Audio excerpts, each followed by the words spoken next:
Welcome to Energy Unplugged, the go-to podcast focusing on the global energy transition. My name is Evangelos Gazis, and I'm Aurora's Head of Southeastern Europe, based in our office in Athens. I'm very happy to be joined today in the show by Charlotte Johnson, Chief of Staff and Global Head of Markets at Kraken Flex Limited, which is part of the Octopus Energy Group, providing real-time distributed energy resource management and distribution network monitoring technology. Charlotte has over 8 years of experience in the energy and sustainability space. Charlotte, welcome to Energy Unplugged. Very delighted you have joined us. Today, we will be discussing about flexible assets, their markets, and specifically batteries. Flexible assets are quite important in energy systems, balancing intermittent energy sources like renewables, but also supporting the grid. Before we dive into our discussion, I would like to invite you, Charlotte, to provide an overview of Kraken's activities and products.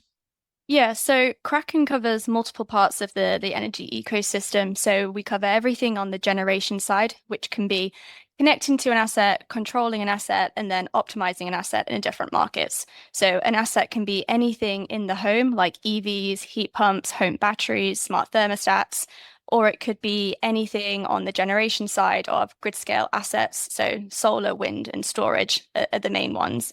We then also do the distribution network monitoring, which I think you've already mentioned. Mm-hmm. So that kind of ability to help DNOs or distribution network operators really understand what is happening on their local networks. And I think the real kind of challenge they face is that as you add more embedded generation to the system, you move from a world where you just had large thermal plants generating electricity and sending it to end consumers in one place. So you didn't necessarily need to know how much capacity you had or any kind of congestion issues because it was the same thing every day at the same time. But as you add obviously more intermittent generation to the system, a lot of DNOs don't necessarily have the visibility of what's happening. So what we're really trying to provide there is that kind of monitoring, transparency, and understanding where congestion is on the network. Then the final kind of piece of the puzzle to Kraken is very much on the consumer side, where we have everything relating to consumer management. So a CIS system, billing, meter data management, and all of that is licensed to energy suppliers. And which regions are you active in? So our biggest region is the UK. And I think if you think about storage, the UK market has been the most mature and it's been around the last kind of 10 years. But we've now started to look at a few countries in Europe. So Germany and Italy, for example. We're live in Japan. We're live in Australia, New Zealand, Canada, the US. And then we're also live in a few other countries in Europe with our network offering, which is Cyprus, Switzerland, Norway, and Germany. I think I've covered all of them there. And I guess the main drivers that lead you into a certain country are a combination of existing markets, but also policy, right? Yeah, I mean, I think there's a few things. There's policy and regulation, the kind of markets that are available. So is there a wholesale market? Is there a real-time market? Are there ancillary services? And then also the presence of some of our existing customers. So a lot of the work we're doing at the moment is, if you think about UK asset owners that have storage, or traders as well, actually, that are operating storage assets in the UK, they're really now starting to look at other geographies. So a lot of our work is going with them to new markets as well. Mm-hmm. Understand. So yeah, taking a step back for a minute. So why do we need flexible energy assets? What are flexible energy assets and what are the fundamental drivers behind them? So I think my view of it would be they're basically assets that can respond very quickly to ramp up and down to match changes in supply and demand. And we need more of that because we're obviously moving to a world where we have more intermittent generation. Historically, a lot of this has obviously been provided by gas assets. If you look at the GB balancing mechanism, the majority of the offers in the BM are coming from gas assets. But as you move to a world where you have more intermittent generation and we retire a lot of those gas assets, you have this kind of growing need for flexibility. And I think that flexibility can be provided by a bunch of different kind of low carbon sources, and battery storage is obviously one of them. What is the market structure that is necessary in order to support flexible markets? For example, in GB, we have different ancillary services, and batteries do have access to those, and that's a fundamental part of their revenue stacking. So what are other revenue streams that are required? And maybe provide some examples from different markets that you see supportive market structures. Yeah, so I think maybe just touching on the GB point, because GB is a really interesting market, because I think the reason we've had such a great success with storage is because of actually National Grid. Like if you think about back in sort of 2015, 2016, they scoped out a service called Enhanced Frequency Response. They then went to market because they knew they had a need for this service, and they then procured kind of 4 or 5 year long contracts for about 0.5 gigawatt of storage in 2017, 2018 that we're going to deliver that service, which was really forward thinking and innovative at the time. And then after that, they looked at what other services do they need to kind of complement that. So they then bought out dynamic firm frequency response for a number of years where you could get multi-year contracts. They then moved to monthly. And then eventually they brought out the latest kind of fast acting frequency services that were dynamic containment, dynamic regulation, and dynamic moderation. So they kind of went through a process of identifying, as the generation mix changed and as frequency was deviating more frequently from 50 hertz, they needed faster services to help balance the system. And therefore, they kept kind of tweaking the services till they got to their latest suite. And I think that is what's really led in GB to the build out of sort of 4 gigawatts of storage that we have today, because we've always had frequency services in place that have been attractive in revenue, and National Grid has consistently procured them. If you look at other markets, a lot of the ancillary services aren't always accessible for storage.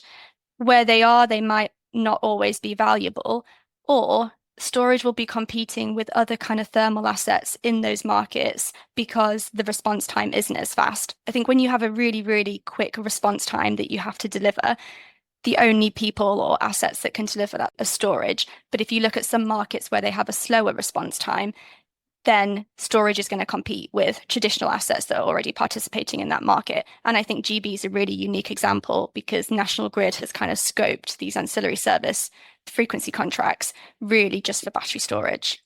Yes. So, yeah, certainly flexibility markets are essential in order to provide this merchant revenue stack component for batteries and storage more generally. But I feel also capacity markets are quite important to provide revenue stability long term, especially when it comes to bankability of projects. That might be quite relevant, right? Yeah, and I think it probably depends on what market you're in. So if you look at GB, historically, the capacity market hasn't been a main revenue stream for storage. And the way I kind of think of it is it's almost like the cherry on top of a cupcake. It's the nice to have when the market price or the capacity market price is a certain level, but obviously the way that storage is derated, it always means that they get significantly less than whatever clears in the market. I think that being said, if you look at the last few auctions, the price has actually been a lot higher than it has been previously. So I think the bit of the stack that it makes up is now greater than it was before. If you look at other markets like Italy, for example, I think they're going down a slightly different route when they look at long-term contracts. And if you take the view of Turner, the role that a long-term contract would play in that market would probably have a significantly greater proportion of the revenue stack to what we've seen in GB. So I think it depends on the market. And like you said as well, it probably depends on the risk appetite of the asset owner or the investor in the asset. Going back to the structure of markets, what about policy support schemes that you have seen in different markets that have proved successful for the support of flexibility markets and storage? For example, I know in Southeast Europe there have been a couple of markets that have introduced contracts for difference, but I think that's quite different to what we have seen in most markets. Can you provide some examples of successful market design and policy support for storage and batteries? Yeah, so I think there's maybe three things that I think about when I look at what does a good market have, and subsidies are obviously one of them. And I think the UK has been a great example of a country that has rolled out subsidies, whether it's CFDs or ROCs, that have led to a significant growth in renewable generation and consequently then lowered the costs of renewable generation so that more people can then invest in it because it's more affordable and accessible. I think the challenge with subsidies is how do you do it in a way that it doesn't distort the market? Because any kind of policy or government interaction with the market obviously has an impact on the market. So you need to think about how you can do it in a way that's the least sort of disruptive, but still the most helpful. And I think this is what we need to start talking about or thinking about at the moment, which is there's over 25 gigawatts of renewable assets in GB that are not incentivized to turn down when the price is negative. So how do you incentivize the right behavior? And then I think the second piece of that or strand of that is how do you incentivize the right behavior in the right place at the right time? So having some kind of locational signal or locational price that's reflective of generation and demand at a given point. And hopefully REMA will address some of this. So I think hopefully that second box will be ticked to some degree in the future. Until you do that, the challenge we have at the moment is we're kind of tweaking around the edges by bringing out a bunch of different smaller markets, almost like as band-aids, to try and plaster over this bigger issue that we have, which is the fundamental kind of market design. And I think lots of markets are going through this because the EU is also looking at their market design at the moment, which again includes locational pricing and subsidy support. Then I think the final piece is having the right signal in the right time at the right place, but also the right length. So having shorter settlement periods, which you can see in Australia and the US, really creates market volatility closer to real time. So as you add more renewable generation to the system, and as forecasts often change closer to real time, having that ability for flexible assets, whether that's storage or EVs or heat pumps or other forms of low carbon tech, to access or be able to monetize the value of their flexibility as you move closer to real time. And shorter settlement periods would be key for that. And I think Australia is a really, really good example of that because they've got around 30 gigawatts of solar, which is maybe 3 times what we have in the UK, and 25% of their wholesale prices are negative, but then a lot of them are followed by positive prices. So there's huge swings in the prices, which then obviously creates volatility in the system, which then means flexible assets can obviously build a really strong business case from. Yeah, that's very useful. And looking at it from the other side, like what are some market failures or what are things that a regulator or a policymaker should avoid if they want to facilitate more storage and flexibility in a system? I think the biggest failure would be not taking kind of like a holistic view of the market. And that's not just from the perspective of flexible assets. It's including renewable assets on subsidies. It's including price signals at the right time in the right place. It's including the future of the capacity market, the future of, or the role of hydrogen, the role of long duration storage. All of that needs to come together. And I don't think you can have separate strategies. I think the biggest failure is having like siloed or individual strategies that focus on the build out of certain assets or the business case for certain assets or support for certain assets, but doesn't actually link them together. There needs to be some common thread that takes a holistic view that looks at the overall system benefits. And that's obviously really, really challenging to do. And I think that's what most markets are struggling with at the moment. But that's the point that we need to get to in order to enable an efficient and affordable energy transition. And what about more innovative business models? PPAs will be key in order to provide this long-term revenue stability. Is this something that you see in the market or in different markets happening? PPAs for storage? I don't think we've really seen it historically because the best thing to do in the past has been to put your asset in, at least in GB, has been to put your asset in a frequency market. So if you're doing that, you probably don't want a PPA because you just want to be able to access whatever the frequency price is at the time for that contract. And it wouldn't make sense to have a PPA. I think that being said, because those frequency markets are saturated now in GB, and if you look at the amount of storage online, I think we've got just over 4 gigawatts. And then the volume that National Grid is procuring in the market, which is anywhere between 1 to 2 gigawatts, there's a big difference or a big kind of oversupply of storage. And I think that's obviously led to a huge decrease in prices. And so asset owners or investors are starting to look at how do they kind of mitigate against some of this risk. And I think potentially a PPA is maybe one option, but the thing that people could go back to, and I think we sort of moved away from them, is floor contracts. So I think the first floor contract was maybe back in 2017, 2018, and the market then started to move away from floor contracts because of the fact that asset owners and investors became more comfortable in the business case for storage. But I think now, because of the way the market has moved and these ancillary services as not as lucrative as they were previously. The wholesale market, although is a deeper and more liquid market, is going to depend on the spreads and what's happening at any given time. And if you look at last year, wholesale spreads were significantly lower than they had been in previous years. So I think people might start to look back to how can they hedge or mitigate that risk, and a floor or a tolling agreement or some kind of revenue certainty is obviously going to be key for that. So I think it's something that we're going to probably start to see as we move forward. I would agree.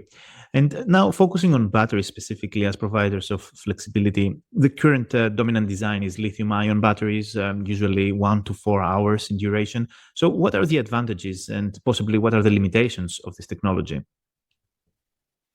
I think the biggest advantage or selling point for me for a battery would be its speed of response. So as markets move or as the generation mix becomes more intermittent, frequency kind of deviates more than it does, you have less inertia on the system. And National Grid is a great example of a system operator that's identified this need for a really, really fast acting response for when something trips or something goes wrong on the system. And if you think back to, I think it was August 2019 when we had the frequency event, and obviously batteries stepped in then. If you think in the last sort of 6 months, the Viking interconnector tripped, the French interconnector tripped, these events frequently happen. So having assets that can respond sub-secondly and also accurately, I think batteries are very good at an accurate response, is something that traditional or thermal assets can't do. Certainly. At the same time, there is quite a lot of discussion about services that batteries cannot provide, for example, inertia. And we'll be talking later on about some of the alternative technologies that could possibly fill that gap. But before we go that, I just wanted to check on the recent discussion on costs. So there are certain components and the costs have grown significantly lately. So how do you see these trends in the market, especially when it comes to components and possibly any soft cost, development costs in different regions? Do you have any view or any insights on the outlook of costs? So I think the cost side has probably got a lot of attention in the last year, and I don't think that's just the case for storage. I think we've also seen it in renewables as well, or at least definitely in wind with supply chain costs and inflation. But I think actually the biggest challenge that I would say we've had in the GB market, but I don't think this is just only applicable to GB, I do think it's in other regions as well, is the ability for people to have the right people on site to actually energize or make a site operational within the time frame that people were expecting. So I think it's really a people problem, not just a cost problem. And I think a really good example of that is if you think back to last year, the T-1 auction in the capacity market, we should have had between 1.5 to 2 gigawatts of storage come online by October last year, which was great. Like that would have doubled our capacity online at the time. And actually, I think only 20% of it came online. And these are assets that would have bid in March time to be ready to deliver in October. So in that window, you're really talking about, it's nothing to do with grid connections. It's nothing to do with necessarily supply chains. It's really to do with actually energizing a site within, a 6-month window. And that was a real people problem because there wasn't the EPCs or there wasn't the people needed at the right time to be able to energize all of these sites. So I think there is a cost element to it. I think the cost element was really sort of a bump in the road last year, and I don't think that's a long-term trend. But I think the real challenge that we need to solve that people probably aren't talking about as much or enough is the skills gap of being able to energize all of the sites that we're expecting to make operational in the next kind of 10 to 15 years. I guess what I'm trying to say is it's not just about having the money to be able to invest in renewables that then comes online. It's actually making sure all of that becomes operational. So shifting now to the other side of the economics, so looking at the revenue stack, we already talked about the revenue stack for storage and batteries, but I wanted to also ask a little bit about the evolution of the stack. So I suspect in many countries, what we will see is that initially batteries will depend on providing ancillary services and frequency response, which are the more high value services, but then move to more and more arbitrage. What is your insight on this and effectively the cannibalization impacting different markets? Is that something that you have witnessed already in certain markets? So I think we've definitely witnessed this in GB, and I've kind of mentioned that earlier, the saturation of ancillary services, or in particular frequency services. I think we will see it in other markets as well, because when you think about ancillary services, at any given time, a system operator or a grid operator only needs to buy a certain amount. So the minute the install capacity of storage is greater than that amount, those assets need to look for revenue elsewhere. And if it's available in a wholesale or a real-time or other balancing market, that's great. But there's also going to be times where it's not, and therefore the frequency prices will be significantly lower than they were previously. So we've seen that in the UK. We haven't really seen that in any other geographies yet. However, I think probably the next one is Texas. People talk about that a lot. It probably depends on what forecast you believe in terms of how much storage is going to come online by the end of this year. I think there's a few forecasts that range from sort of 3 gigawatts to 7 gigawatts. If it's 7 gigawatts, then their market will definitely be saturated this year. If it's 3 gigawatts, maybe it's a little bit more debatable. The difference in ERCOT, though, is that those battery assets are also competing against thermal assets as well. So it's not just the storage assets that are impacting the price. Japan also is an interesting one. I think they're definitely not reaching saturation yet because they've only just launched some new frequency services, but they'll be an interesting one to watch because a lot of people are talking about the Japanese market and the value in the Japanese market. So I think in any market, it's only kind of an amount of time before it happens, and that kind of ability to then find value elsewhere is obviously going to be key. Mm-hmm. Certainly. And now focusing on operations, I mean, Kraken Flex, you do monitoring and management of systems. So I would like to understand how important is software and how important is artificial intelligence possibly in order to get an optimal dispatch. So I think because historically, if you've just been delivering a frequency service or an ancillary service, because that's where all the value is, it's a very different optimization problem to one where you're having to look across markets, forecast prices, and then decide what's the best market to be in at any given time. And then also appreciate that if you are allocating volume to one market, what does that lock you out of? And what does that mean that you can do later in the day? So it's that kind of also state of charge management of, if you do something now, how can you also make sure that you can do something later if there is an opportunity later? So I think it is a much greater software optimization problem now than it has been previously. This is definitely true for GB because if you look at the market, we have frequency services, we have reserve services that National Grid's brought out. So they've just brought out a new balancing reserve. They're going to bring out fast reserve and quick reserve and slow reserve. And then there's also DSO services, and there's the balancing mechanism, and then there's the day ahead and intraday market. So there's a bunch of markets to optimize across that we didn't used to have to do. You also have to remember that a lot of those markets have really strict technical operational requirements for participating in them. So it's not just about forecasting prices, but it's also about the risk of, if you do enter a certain market, you want to make sure that you can deliver, because if you don't, you won't get paid for it. So there's that side of it as well. So I think it's a very different optimization problem today than it was a few years ago. It's not just a software problem for storage or optimizers. I think it's also a software problem now for National Grid, because their system is changing and how the control room operates will have to change.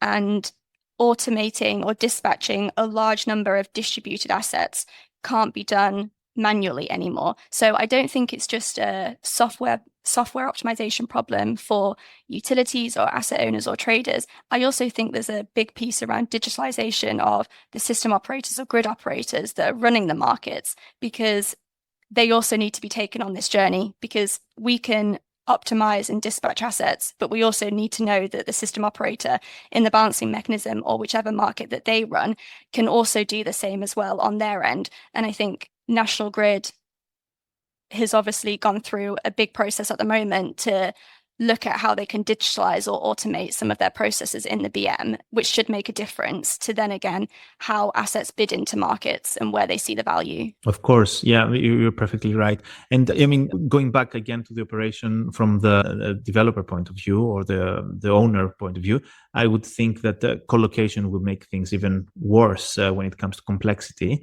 because now they will have to optimize the dispatch of the renewable asset that is co-located with the battery. So how do you see this trend of increasing hybridization of assets? I think co-location is a really interesting one because it's not a new concept, but I still think we're struggling to do it in quite a few countries. In some places, it doesn't necessarily make sense. I think in GB, it makes a lot of sense when you think about our grid connection queue.